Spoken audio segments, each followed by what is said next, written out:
فلسطینیوں پر کس قدر ظلم ہو رہا ہے، ان کے چھوٹے چھوٹے بچوں کو ذبح کیا جا رہا ہے، قیدوں میں رکھا جا رہا ہے، ٹارچر کیا جا رہا ہے، ان کے اسرائیل کے خلاف اپنا احتجاج ریکارڈ کرانے نہیں لگتا۔ اسرائیل کے خلاف مولا حسین کتنے دن کے پیاسے تھے، 3 دن تو خیموں میں پانی نہ تھا، لیکن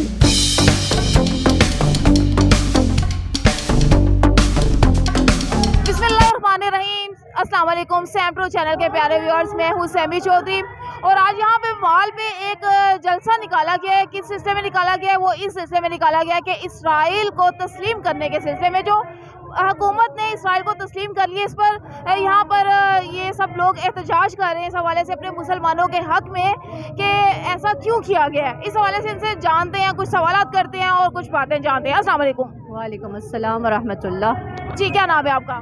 شکر اللہ کا، الحمدللہ۔ نام کیا آپ کا؟ سیدہ معصومہ نقوی۔ معصومہ نقوی صاحبہ، بتائیے گا کہ روزے کی حالت میں آپ لوگ احتجاج کرنے آئے ہیں، تو کیا جذبہ ہے آپ لوگوں کا؟ دیکھیے عزیزم، روزے کی حالت ہو یا نہ ہو، یہ جذبہ ہی ایسا ہے جو ہمیں گھروں سے کھینچتا ہے اور ہم خود بخود کھنچے آتے ہیں۔ اس جذبے کے تحت اسرائیل کے خلاف اپنا احتجاج ریکارڈ کرانے۔ اسرائیل کے خلاف تو احتجاج آپ ریکارڈ کروا رہے ہیں، لیکن کیا آپ یہ بتائیں گی کہ حکومت نے ایسا کیا؟ حکومت کو تو ایسا کرنا چاہیے تھا۔ دیکھیے، اب حکومت جو کرتی ہے نہیں کرتی، میں ایک پیغام یہاں سے آپ کے تھرو اپنے مسلمان بہن بھائیوں کو دینا چاہتی ہوں، اور وہ یہ ہے کہ ہم قدر جانیں فلسطینی بہن بھائیوں کی۔ دیکھیے، وہ فرنٹ لائن پہ مقابلہ کر رہے ہیں۔ آج اگر خدا نخواستہ وہ جہاد میں شکست کھا جاتے ہیں تو اسرائیل تمام مسلمان ممالک پہ قبضہ کرنا چاہے گا۔ بس اس کی اس سازش کو ناکام بنایا ہے ہمارے فلسطینی بہن بھائیوں کے جہاد نے۔ بس یہ کم از کم خدمت ہے جو ہم انجام دے سکتے ہیں، اور ان کی حمایت میں آواز بلند کرتے ہوئے ہم سڑکوں پہ آتے ہیں اور یہ اعلان کرتے ہیں، ہمیں اس سے نہیں کوئی غرض حکومت کیا کرتی ہے کیا نہیں کرتی۔ پاکستانی عوام اپنے فلسطینی بہن بھائیوں کے پیچھے ہے، اور اسرائیل انشاءاللہ بہت جلد صفحہ ہستی سے مٹنے والا ہے۔ آپ مجھے یہ بتائیے گا کہ عمران خان نے اسرائیل کو تسلیم نہ کرنے کی بات کی تھی، انہوں نے کہا تھا کہ میں کبھی اسرائیل کو تسلیم نہیں کروں گا، جبکہ یہ حکومت اسرائیل کو تسلیم کر رہی ہے۔ آپ اس حوالے سے کیا کہیں گی؟ دیکھیے، اگر تسلیم کر رہی ہے تو وہ بھی انشاءاللہ بہت جلد اسرائیل کی طرح صفحہ ہستی سے مٹ جائے گی، کیونکہ اگر عزت ہے اور اگر شرافت ہے تو فلسطینیوں کے ساتھ دینے میں ہے، نہ کہ اس خبیث اور غنڈہ صفت اسرائیل کے حمایتی بننے میں۔ بہت شکریہ۔ السلام علیکم۔ وعلیکم السلام۔ جی، کیا نام ہے آپ کا؟ میرا نام سیدہ عصمت بطول نقوی۔ آپ مجھے یہ بتائیں کہ آپ یہاں پر روزہ آپ نے رکھا ہوا ہے، الحمدللہ۔ روزے کی حالت میں آپ یہاں پہ احتجاج کرنے آئے ہیں، کیا کہیں گی؟ روزہ بھی ہے، جمعۃ المبارک کا دن بھی ہے، لیکن امت مسلمہ کے لیے ہم یہاں پر باپردہ ہو کر یہاں تشریف فرما ہیں۔ بے شک گرمی کی کوئی بھی علامت ہو، لیکن ہمیں اپنے مسلمان بھائیوں کے لیے، بہنوں کے لیے، بچوں کے لیے جن پر ظلم ہو رہا ہے، ان کی حفاظت کے لیے احتجاج کرنا ہے، اور ہم اس احتجاج میں شامل ہیں۔ تو روزہ نہیں لگ رہا؟ روزہ جب انسان کی نیت پر خلوص ہو تو روزہ نہیں لگتا۔ مولا حسین کتنے دن کے پیاسے تھے، 3 دن تو خیموں میں پانی نہ تھا، لیکن وہ اس سے بھی زیادہ پیاسے تھے، کیونکہ باقی وہ بچوں کو پانی پلا رہے تھے، خود تو وہ کئی دنوں کے پیاسے تھے۔ تو ہم کچھ دیر کی پیاس کو برداشت کیوں نہیں کر سکتے، لیکن جب انسان کی نیت پر خلوص ہو تو انسان کسی بھی منزل سے گزر جاتا ہے۔ شکریہ۔ السلام علیکم۔ وعلیکم السلام۔ کیا نام ہے آپ کا؟ سیدہ زینب حیدر۔ زینب، آپ کی بتائیں، آپ لوگ یہاں پر کس سلسلے میں اکٹھے ہوئے ہیں؟ آج ہمارے رہبر امام خمینی رحمۃ اللہ علیہ نے آج ماہ رمضان کے آخری جمعے کو یوم القدس کا نام دیا تھا، اور یہ فتویٰ صادر کیا تھا کہ ہم سب مسلمانوں پر واجب ہے کہ ہم ماہ رمضان کے آخری جمعے پر گھروں سے نکلیں اور اپنے فلسطینی بہن بھائیوں کے لیے آواز بلند کریں۔ تو اسی سلسلے میں ہم یہ اسرائیل کی جو اللیگل آکوپیشن ہے، زائنسٹ رژیم ہے، اس کے خلاف آواز اٹھانے کے لیے یہاں پر سب جمع ہوئے ہیں۔ اسرائیل مسلمانوں پر بہت فلسطینی مسلمانوں پہ بے انتہا ظلم کر رہا ہے، ظاہر ہے اس کے لیے سب کو نکلنا چاہیے۔ تو آپ روزے کی حالت میں آپ لوگ نکلے ہیں، یہ بڑی ایک ایسی بات ہے کہ انسان روزہ رکھا ہوا ہے اور اتنی سخت گرمی میں آپ لوگ احتجاج کے لیے نکلے، کون سا جذبہ ہے؟ دیکھیں، جب بات آتی ہے واجبات کو ادا کرنے کی، اور پھر اس سے بھی اوپر جب انسانیت کی بات آتی ہے، جب انسانیت پر ظلم ہو رہا ہوتا ہے، جیسے بھی آپ نے خود ہی فرمایا کہ فلسطینیوں پر کس قدر ظلم ہو رہا ہے، ان کے چھوٹے چھوٹے بچوں کو ذبح کیا جا رہا ہے، قیدوں میں رکھا جا رہا ہے، ٹارچر کیا جا رہا ہے، ان کے جوانوں کو قتل کیا جا رہا ہے، تو اگر وہ اتنے کچھ سے گزر سکتے ہیں تو پھر ہم کس منہ سے کہیں کہ ہمیں بھوک اور پیاس ستا رہی ہے؟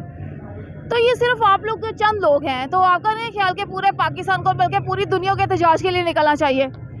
بالکل، نکلنا تو پوری دنیا کو چاہیے، اور مسلمانوں پر تو خاص طور سے یہ واجب ہے کہ اپنے مسلمان بہن بھائی یا انسانیت میں بھی بہن بھائی، جیسے ہمارے امیر المومنین علیہ السلام نے فرمایا ہے کہ یا تو لوگ تمہارے دینی بھائی ہیں یا انسانیت میں تمہارے بھائی ہیں، تو جب بھی انسانیت پر ظلم ہو رہا ہوتا ہے واجب تو سب پر ہے کہ نکلے. لیکن جیسے آپ نے بات کی ہماری تعداد کی، تو الحمدللہ یہ تاریخ اس بات کی گواہ رہی ہے کہ کبھی بھی تعداد کی قلت سے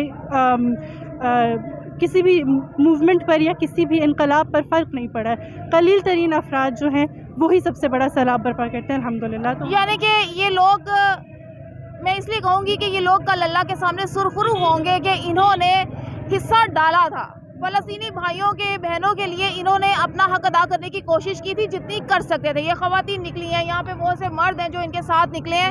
اس احتجاج میں ہم سب کو بھی شریک ہونا چاہیے، پوری دنیا کو، پوری عالم مسلمہ کو شریک ہونا چاہیے، کیونکہ یہ ہم سب کا مشترکہ غم ہے. بہت شکریہ. آپ یہ بتائیں کہ آپ بیت المقدس کو بچانا کیوں چاہتی ہیں؟ بیت المقدس قبلہ اول ہے.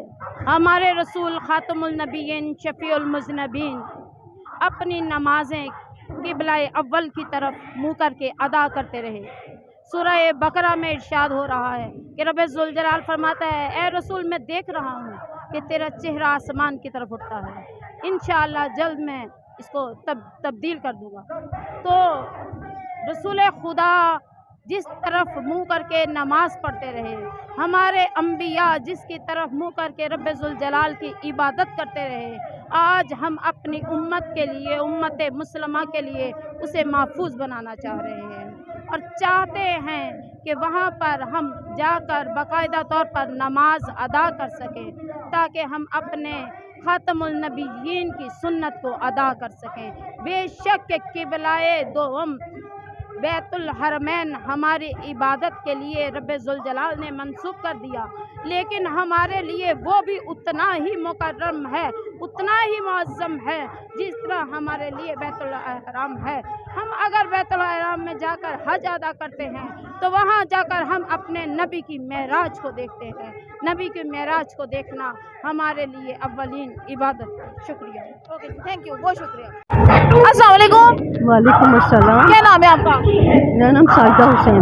آپ مجھے یہ بتائیں کہ آپ لوگ یہاں پہ کس سلسلے میں جمع ہوئے ہیں؟ یہ بیت المقدس ہمارا جو پہلا قبلہ اول تھا، اس پہ صہیونیوں نے، اسرائیل نے ناجائز قبضہ کیا ہوا ہے. ہم اس کی آزادی کے لیے فلسطینیوں کے ساتھ کھڑے ہیں. فلسطینیوں کا ملک فلسطین اور ہمارا قبلہ اول.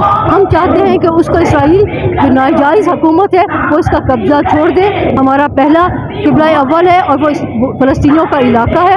فلسطینی وہاں پہ سکون سے جا کے آباد ہو، اور ہم بھی جا کے اپنے قبلہ اول کی زیارت کریں، وہاں پہ ہم بھی نماز کی ادائیگی کریں. آپ کو کیا لگتا ہے کہ آپ کے اس احتجاج سے یہ آپ کا احتجاج کامیاب ہو جائے گا؟ آپ کو قبضہ چھوڑ دیں گے؟ نہیں، احتجاج کامیاب ہو یا نہ ہو، لیکن ہم ایسے وقت میں ان کے ساتھ کھڑے ہیں، کیونکہ امام خمینی نے کہا تھا کہ رمضان المبارک کا آخری جمعہ یوم القدس ہے. ہم قدس کو دفن نہیں ہونے دیں گے. ہم قدس کو ہمیشہ یاد رکھیں گے، اور ہماری آنے والی نسلوں کو بھی یاد رہے گا کہ قدس ہمارا ہے، قدس مسلمانوں کا ہے، اور اس پہ ناجائز جو ہے وہ قبضہ کیا ہوا ہے. اس لیے آپ لوگ تو احتجاج کر رہے ہیں، لیکن یہاں پہ ہماری حکومت جو اسرائیل کو تسلیم کر چکی ہے، آپ اس حوالے سے کیا کہیں گی؟ حکومت کچھ بھی کرتی رہے، جب عوام سب سے بڑی پاور ہے. اگر عوام نہیں چاہے گی تو حکومت کچھ بھی نہیں کر سکتی. ان کے تسلیم کرنے یا نہ کرنے سے کچھ بھی نہیں ہوگا. عوام سب اسرائیل کے خلاف ہے. ہم آج بھی مرد آباد اسرائیل کہتے ہیں اور ہمیشہ مرد آباد اسرائیل کہتے رہیں گے. Thank you.